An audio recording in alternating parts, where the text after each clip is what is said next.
Saudara dan saudariku yang terkasih dalam Tuhan Yesus Kristus. Hari ini hari Senin tanggal 1 April 2019.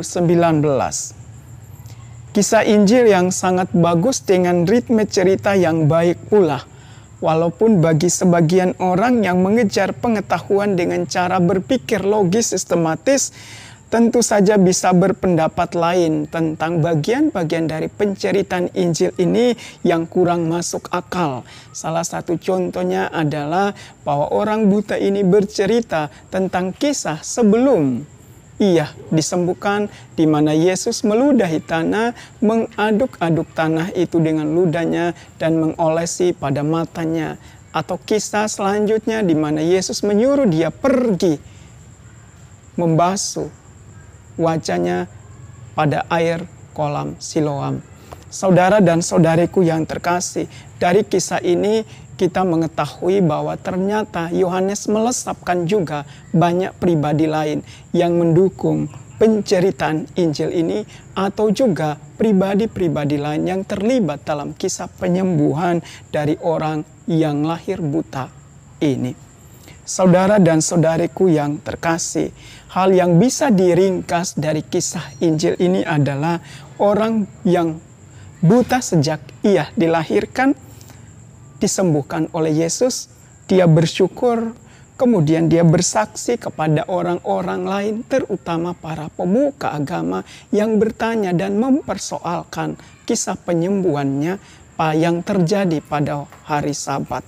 Dan di mana selanjutnya mereka berusaha mempersalahkan Yesus dan meragukan kisah penyembuhan itu.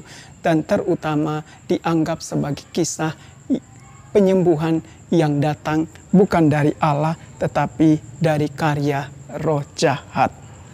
Tentang Yesus, saudara dan saudariku yang terkasih, dalam kisah Injil ini kita dapat menyimpulkan bahwa Yesus Tuhan yang Maha Baik itu melakukan karya pembebasan dan penyembuhan. Itu hal yang pertama. Hal yang kedua adalah Yesus menghindarkan si buta dari pengadilan akan kedosaan karena pemikiran sederhana tradisional bahwa orang yang lahir buta itu tentu pasti karena orang tuanya berdosa atau karena ia sendiri sejak semula dianggap berdosa oleh Allah. Namun selanjutnya Yesus malah menanggung kisah pengadilan sesudah pembebasan atau kisah penyembuhan itu, di mana Yesus dianggap sebagai orang jahat oleh para pemuka agama.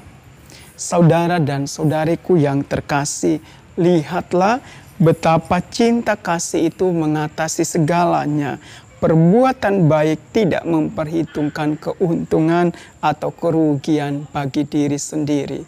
Berbuatlah baik senantiasa, karena dengan berbuat baik kita melakukan banyak hal, kisah yang membebaskan bagi orang lain.